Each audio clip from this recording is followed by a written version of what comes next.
Well, I assume since I'm going last, all your questions have been answered. So it's after all the years of forecasted deficits, it's been a very pleasant change to look at surpluses. So in this case, where the projections are not quite as rosy as they were 3 months ago, it's gives us all, I think, should give us all pause in terms of our plans. I know I'm going to go back and rework my intended budget, and I'm very glad I waited till this forecast. We need to be concerned about, particularly the 2018-19, the next biennium, because even the reduction of 42% in the projected surplus for that biennium from what it was 3 months ago assumes a reduced rate of growth, state and federal, but assumes that there's still positive growth occurring. When I was out in Washington last weekend, we heard from numerous economists that they didn't think there was a very high likelihood of a recession this year, but they thought there was a very, one of them even said 100%, which is pretty definitive for an economist, a recession calendar 2018. Now, as somebody once pointed out, the nation's economists have predicted 12 of the last 5 recessions. So, you know, that's not a definitive word, but it's just a reminder that we need to protect the fiscal integrity that we've worked very hard to achieve over the last few years. And so spending, particularly that'll have the tails in the next biennium that would ramp up significantly, is something we need to be extremely careful about. It also means that a combination of, you know, big tax cut and shifting hundreds of millions of dollars from the general fund into transportation would put us in a very precarious position if there is a downturn in the next couple of years. And I'm going to insist that not be allowed to happen. So I'm going to have to review the budget I'm developing, which I'll present March 15th for this year, and particularly for the biennium following. I'm cognizant that we need to take a very careful look at this situation and recognize that our economic growth, while it continues to be robust, is affected by the national economy. I think Mr. Franz and his team made it very clear that, you know, we're as we always are, dependent on what's happening in the national economy and in our state in particular, with the low agriculture prices, low iron ore prices, and the strong dollar limiting our exports. So we did not have the kind of growth in the last quarter, and they're projecting for this calendar year that we did 3 months ago. So glad there's a lot of questions. I'm saying hi to an old friend back there. Just to clarify what you said about the auto parts tax, are you saying that is dead now because of this, or simply that we need to look more skeptically? It's $500 million a year, and it's ongoing. So that's $5 billion over the decade. I mean, I think it's I'm not going to rule anything out at this point, but that's a big hole in the general fund. Good afternoon, Governor. Earlier there was a statement that we have a debt capacity of $968 million, and they were wondering how we're going to reach the $1.4 billion for the proposed bonding bill. Well, again, it's a matter of priorities. There's been some talk of putting cash into the bonding bill, which is one-time spending, which therefore has no tail, and that might be one way to look at what is really a more comfortable situation in terms of what we have left, the $900 million for this biennium, and the $1.2 billion for the following biennium. So that's one approach to it. But everything will have to be reviewed based on this forecast. I still maintain we got over $3 billion of requests, and most of them very good ones, and seriously to urgently needed. And interest rates remain low. Those dollars go into building trades jobs, good paying jobs. So there are a lot of economic reasons to continue with the strong bonding bill. Governor, how How might this change in the forecast bolster some one-time spending like broadband? Well, I think it's going to give more weight to those that are one-time expenditures because of just that fact that, without a tail, that's a big advantage over some of them. We're talking about ongoing spending, for example, human services, where we have St. Peter's, staffing improvements there, where we've been talking with a bipartisan group of legislators we're down in that area. That's that's 1 year we're proposing for fiscal 17, and then the next biennium is for 2 years. So anything that we do of that nature that's going to be ongoing is going to basically double just from the fact that it's going from a 1 year to 2 years. Anything else, one-time spending that now gets more appealing other than those two? Well, I mentioned the cash for the bonding bill, but that was also at a time when the 1.2 billion followed by 2 billion looked like we were flush. And I think we're still healthy, but we're not. I don't think we have. In my view, we don't have a surplus to just throw around. Governor, the Republican leaders say now is the time to enact middle-class tax cuts to boost the economy over time. Are you open to that? Well, I'm opposing middle-class tax cuts, child care tax credit, and increasing the money for working families. So, if they're seriously focused on middle-income tax cuts, I'm on the same page with them. They use that rhetoric, but the actual beneficiaries of their actual proposals tend to be wealthier people and larger corporations. So if they're sincere about focusing on middle class, I'm right there with them. We'll have to see how much of the surplus we have and the one projected in the future that we can risk spending on reducing our future revenues, because again, we did that 1999, 2000. Big surpluses, big tax rebates, and boom, we were in deficits for the next decade. We're still dealing with the aftermath of that, and some people may not remember that. I wasn't president of state government during that time, but I watched the TV and read the papers and listened to the radio. I remember what was going on, so I'm not going to let us get put in that box again. Governor, Senator Bach said it'd be more difficult to fund your pre-K initiative.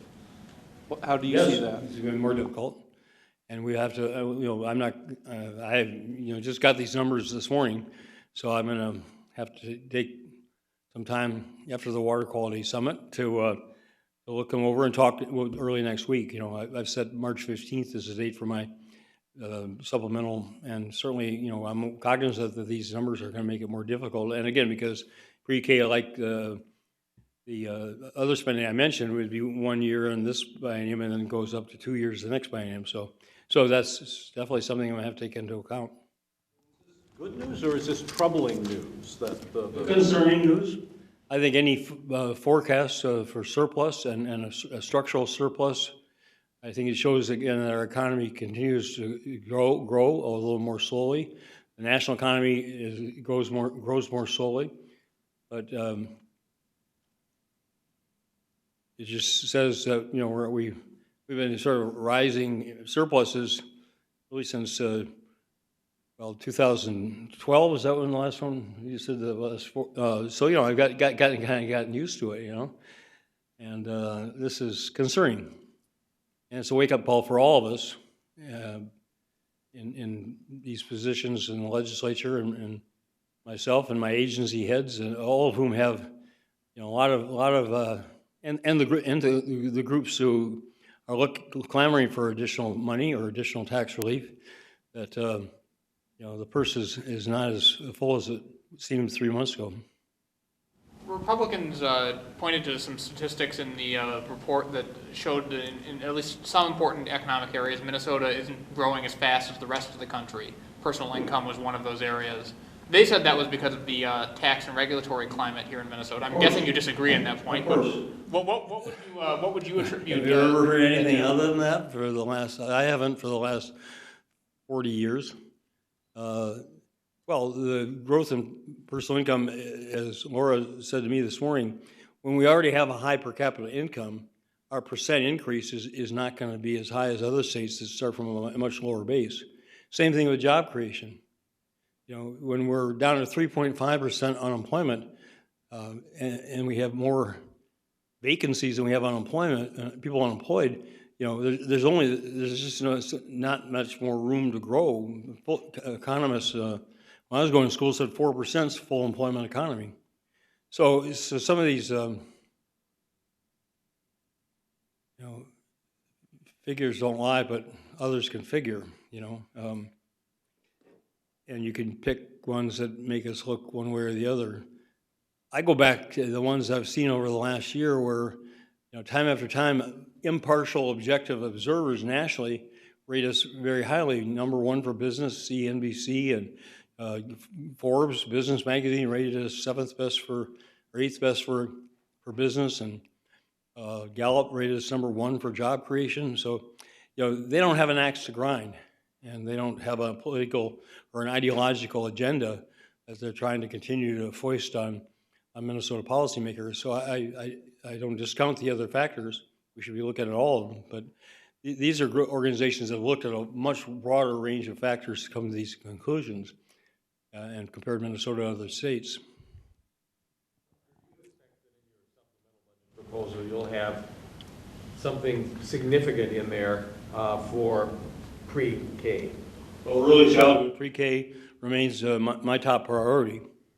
And again, we'll have to look and see what's going to be possible given these numbers. But if not now, when? I mean, we still have a surplus of $900 million for this biennium and, you know, 1.2 the following biennium. If we're not going to expand pre-K now, I don't know when we will. Certainly won't be during my two terms, and thereafter, who's to say? But, you know, you look at the other states that are providing, you know, pre-K. In some cases, universal pre-K have, you know, much poorer per capita incomes and other, you know, financial resources than we do, but they found room in their budgets for it. So I think it's a matter of determination and saying what's the priority? Is the priority to eliminate the business tax, or to eliminate Social Security taxes for the wealthiest seniors in Minnesota, or is the priority to, you know, provide early childhood education for more kids who need it? How about transportation? We've checked in with you repeatedly on the status of the gas tax. Is it dead, deader than dead? Where is it right now? I don't think anything is dead. I was off the cuff before, and, you know, I mean, if the House is totally dead set, absolutely irrevocably against it, then I suppose it's on life support, certainly. But again, you know, I challenge them to, you know, I made my proposal, and I'll stand on it. You know, I want to see theirs, and I want to see how theirs reflect these current realities. I mean, their $7 billion number is pure fiction over 10 years, and it comes from basically raiding the general fund. Sales tax on auto parts is $500 million per year biennium, right? Biennium, $500 million for the biennium. So, you know, right away you look at the next biennium and you say, can we take almost half of that and put it, you know, permanently into transportation spending?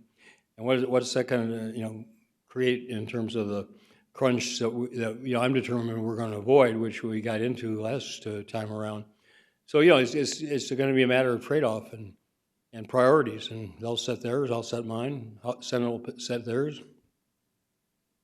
This forecast, though, make transportation harder to do. Senator Bach said all the spending's harder to do, particularly Yeah, all the spending's harder to do, and the notion that we have enough in this general fund, we can provide, you know, give it all back, and then we can turn around and put $500 million biennium into you know, the general fund, into the transportation, and I mean, you know, there's just less of there to scoop out and throw into other buckets.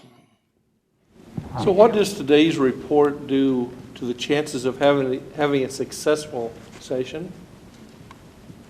Well, I think the chances of a successful session have less to do with this forecast than they do with the dynamics of a legislature that's entirely up for re-election, and a government that's, you know, clearly divided. People, they said they wanted to divide the government. Well, they got it. Want to divide the government in Washington, you get it. You know, there may be perceived advantages in people's mind to that, but there are also some serious disadvantages because I believe the Republicans' views are sincerely held. I don't agree with them, and they don't agree with mine, but you know, our convictions are our own convictions. So when you get elected by the people, and you come in here, you say, well, I've got a mandate. And, you know, that was the problem we had in the last session. That's the problem we're going to have in this session. And, you know, this, I don't think makes it easier or harder in the sense of getting a final outcome. As Senator Bach said, yesterday, that depends on the willingness to accept things that we don't like and others accept things that they don't like. And absent that willingness, really the forecast by the boards. Anything else? Senator Buck said this 1.4 bonding bill is unlikely to pass now. Can you just clarify what level of spending you're looking at now? Well, how much more money do we have to, Ms. Margaret, how much more money do we have to put in to pay for 1.4 billion than was in the forecast? Or has that been incorporated into it now? 17 and 61 in 1819. So there's a cost to it. 7 million this biennium, 61 the next, if additional expenditures.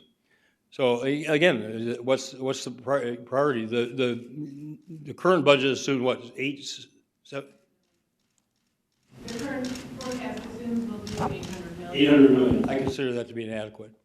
You know, you look at what the university and MNSCU are asking for. You look at what we got to do for some of the things I would prefer we didn't have to do, like the St. Peter and Anoka. And somebody take a look at all those, that $3 billion, and tell me how 800 million is not going to leave out some really important projects that we need to do, and we need to move forward. And you know, House Republicans talking about using GO bonds for transportation. So again, 1.4 billion is less than half of all the requests I received.